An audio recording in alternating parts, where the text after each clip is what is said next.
Inayah, taufik serta hidayahnya kepada kita semua. Jika pada kesempatan Jumat pada hari ini kembali kita dijemaahkan oleh Allah Subhanahu wa taala dalam salat Jumat. Mudah-mudahan rangkaian ibadah Jumat kita khususnya serta amal saleh ibadah kita yang lain senantiasa diterima oleh Allah Subhanahu wa taala untuk pada saatnya diberikan ganjaran. Amin. Begitupun senantiasa salam dan salawat untuk baginda Rasulullah Muhammad sallallahu alaihi wasallam senantiasa tercurahkan. Mudah-mudahan selaku umat beliau kita senantiasa diteguhkan, dikuatkan dan diistiqomahkan di barisan beliau. Berusaha menghidupkan sunnah-sunnah beliau dengan satu harapan pada saatnya nanti. Selaku umat beliau kita mendapatkan pembelaan dari beliau berupa syafa'atul uzma fi yaumil qiyamah. Wa insyaallah pada saatnya bersama-sama beliau di dalam surga Allah Subhanahu wa taala. Amin. Kaum muslimin, jemaah sidang Jumat yang dimuliakan oleh Allah Subhanahu wa taala. Selanjutnya selaku khatib pada hari ini berwasiat kepada diri khatib sendiri dan kepada jemaah sekalian pada umumnya. Mari bersama-sama kita senantiasa berusaha menjaga bahkan meningkatkan ketakwaan kita kepada Allah Subhanahu wa taala. Dengan cara tegak lain mari kita laksanakan, kita tunaikan serta kita tegakkan setiap apa yang menjadi perintah Allah. Tetapi di samping itu mari kita tinggalkan, jauhi dan jangan kita kerjakan apapun itu kalau itu adalah larangan Allah Subhanahu wa taala. Karena kita paham, kita sadar dan kita tahu apapun yang kita lakukan pada saatnya pasti akan diminta pertanggungjawaban oleh Allah Subhanahu wa taala. Oleh karena itu mari bersama-sama kita menjaga bahkan meningkatkan nilai-nilai ketakwaan kita kepada Allah, menghiasi aktivitas keseharian kita dengan nilai-nilai ketakwaan itu, dengan harapan pada saatnya nanti kita harus mempertanggungjawabkan semuanya. Bekal terbaik kita adalah at-taqwa wa tazawwadu fa inna khairaz zadi taqwa wa taqwa. Kaum muslimin, jemaah sidang Jumat yang dimuliakan oleh Allah Subhanahu wa taala. Salah satu hadis Rasulullah SAW yang masyhur, hadis sahih yang sering kita dengarkan di dalam keseharian kita. Rasulullah SAW bersabda, "Inna fil jasadi mudghah." Bahwasanya di dalam tubuh kita ini terdapat segumpal daging. Idza salahat jasadahu wa idza fasadat jasadahu. Yang kata Rasulullah SAW, apabila baik daging ini, maka baik juga tubuh kita, atau dalam artian tingkah laku perbuatan kita. Dan sebaliknya ketika rusak, maka rusak juga tubuh kita, tingkah laku, pola tindak dalam keseharian kita. Ala wahyal qalb. Dan ketahuilah kata Rasulullah SAW, itu adalah hati kita. Oleh karena itu sangat penting dan sangat urgen bagi kita bersama untuk bisa menjaga eksistensi hati kita, kesehatan hati kita.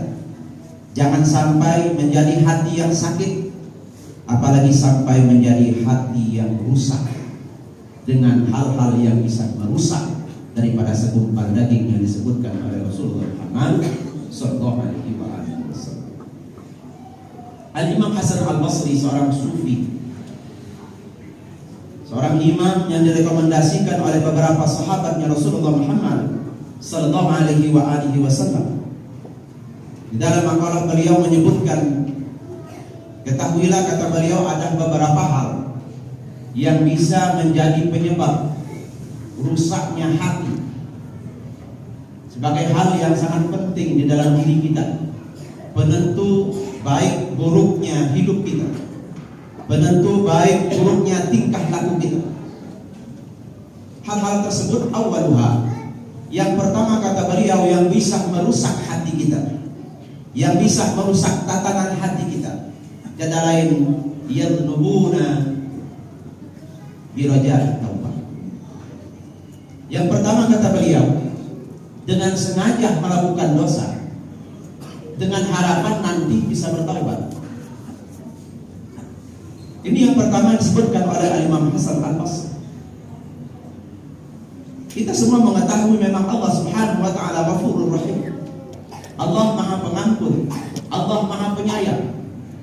Allah Maha Penerima Taubat. Memang ketika seorang hamba mendekat kepada Allah Subhanahu wa taala dengan cara apapun, maka Allah akan mendekat dengan cara yang jauh lebih baik daripada itu. Satu jengkal seorang hamba mendekat untuk bertaubat, maka satu hasta Allah akan mendekat. Dengan berjalan seorang hamba mendekat kepada Allah, maka Allah akan berlari mendekat kepada hamba itu ketika dia berdosa dan ingin bertaubat. Tetapi jangan sekali-kali kita jadikan dalil dan alasan dengan mudahnya kita bisa bertaubat kepada Allah Subhanahu wa taala dengan mengenteng-entengkan ataupun memudah-mudahkan berbuat dosa dengan harapan toh nanti pada satu saat kita akan bisa bertobat. Ini perusahaan hati nomor satu disebutkan oleh Al-Imam Hasan Al-Basri. Yang pertama, kita tidak bisa menjadi penentu ataupun memastikan kita akan tiba pada saat yang menurut kita bisa bertaubat itu. Karena anak kecil belum tentu menjadi remaja. Anak remaja belum tentu bisa dewasa. Yang dewasa belum tentu sampai ke umur tua. Tidak ada jaminan umur kita. Kita bisa hidup di hari ini, belum tentu bisa melihat matahari esok hari. Maka jangan coba-coba menganggap enteng setiap dosa dengan harapan nanti pada satu saat kita bisa bertaubat daripada dosa itu. Yadnubuna biraja'it taubat, menyengaja berbuat dosa dengan harapan nanti bisa bertobat. Kaum muslimin, jemaah sidang Jumat yang dimuliakan oleh Allah Subhanahu wa taala. Dosa-dosa yang sering kita anggap enteng di dalam keseharian kita, memang biasanya dosa-dosa yang kadarnya termasuk dosa-dosa ringan. Dan dosa-dosa ringan ini banyak berhubungan dengan aktivitas keseharian kita yang berhubungan dengan hak-hak kita sesama manusia. Dan kita melakukan itu dengan harapan toh juga kecil dosanya, nanti bisa bertaubat. La samara bil istimrar. Padahal kita ketahui tidak ada dosa kecil kalau terus kita ulang-ulang dosa itu. Oleh karena itulah kaum muslimin jemaah sidang Jumat yang dimuliakan Allah, mau sekecil apapun dosa hilang. Jangan dengan harapan kita bisa bertaubat nanti. Di antaranya kaum muslimin jemaah sidang Jumat yang dimuliakan Allah, dosa kecil yang sering kita ulang-ulang di dalam keseharian kita yang berhubungan dengan hak-hak kita sesama manusia, tapi itu termasuk dalam golongan dosa. Di antaranya adalah terlambat menepati janji. Dengan sengaja melambat-lambatkan janji yang sudah diucapkan.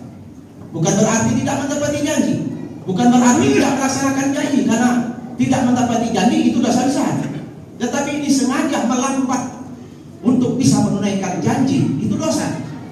Kalau terus diulang-ulangi setiap kali berjanji, ditepati tetapi tidak pada waktunya, itu termasuk dosa kecil. Tetapi kalau selalu dan terus dilakukan, akan akhirnya menjadi dosa besar. Jangan harap kita bisa bertobat nanti. Kemudian yang kedua, sering mengucapkan kalimat-kalimat kotor, kalimat-kalimat jorok, kalimat-kalimat hinaan, cacian, makian dan sebagainya. Memang lidah kita tidak bertulang, apapun bisa meluncur kata-kata dari lisan kita. Tetapi kata-kata yang kita sebutkan di atas tadi, cacian, makian, hinaan dan sebagainya, itu dosa.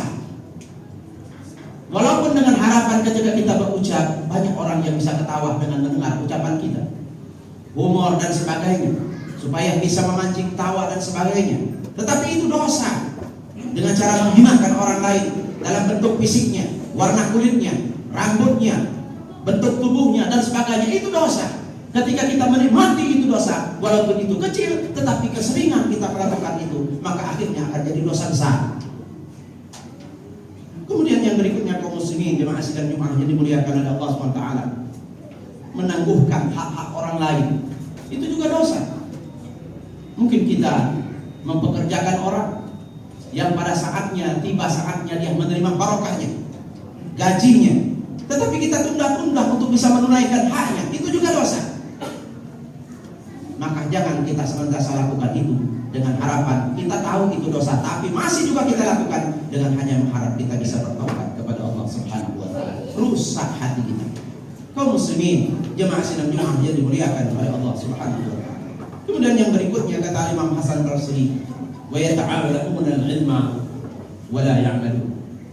Orang-orang yang belajar tentang ilmu memiliki pengetahuan yang luas, tetapi tidak berusaha untuk bisa mengamalkan ilmu yang ia miliki.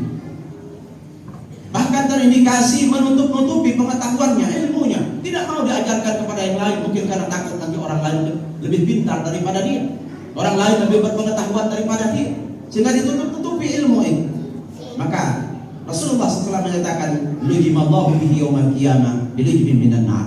Orang yang menutup-nutupi pengetahuannya, ilmunya, dengan takut nanti orang lain jauh lebih berpengetahuan daripada dia, nanti pada hari kiamat nanti dia akan dibelenggu dengan belenggu daripada api nerakanya Allah Subhanahu wa taala. Ada ilmu, ajarkan.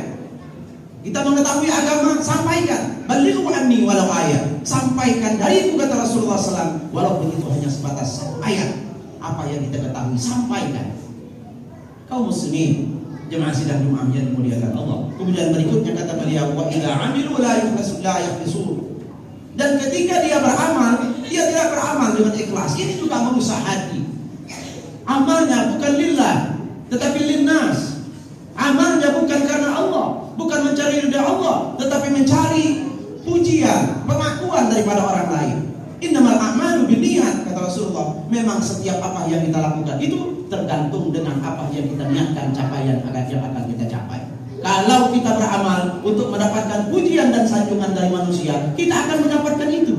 Tetapi nanti ketika di hadapan Allah kita menuntut ganjaran dan pahala dari apa yang kita minta itu, yang kita niatkan itu, maka Allah akan menunjuk kita, sesungguhnya engkau sudah mendapatkan apa yang sudah kau niatkan dan niatmu tidak sampai kepadaku, kata Allah Subhanahu wa taala.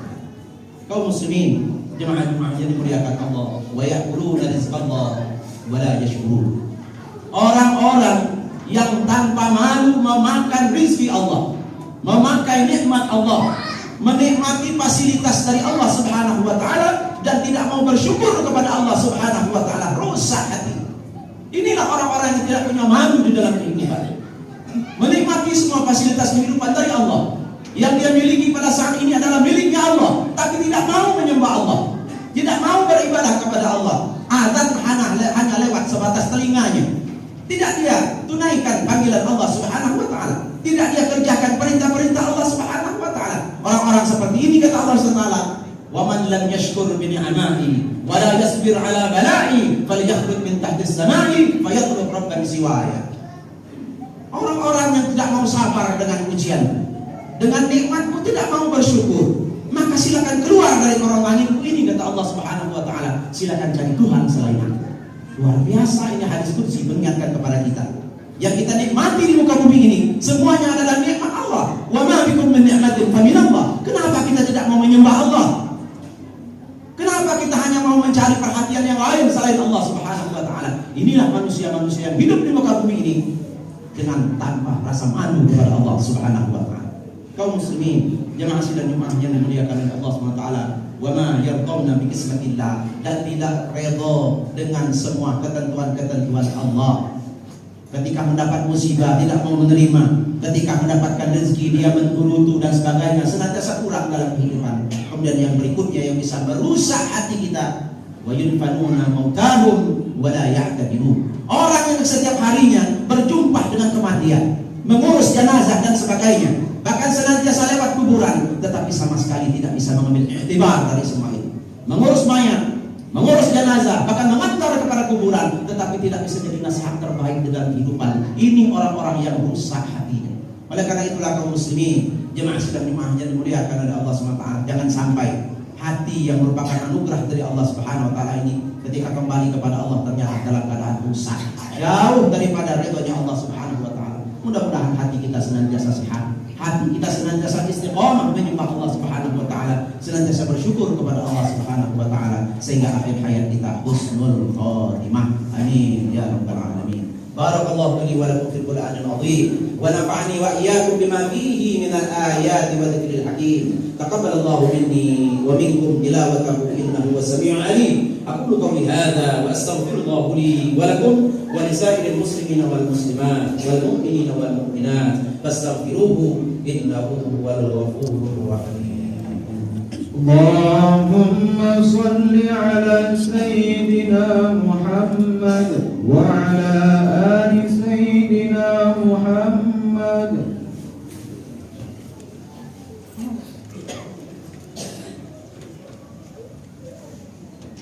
Alhamdulillahilladzi amarna bil ittihad wal intisam bihablillahi matin.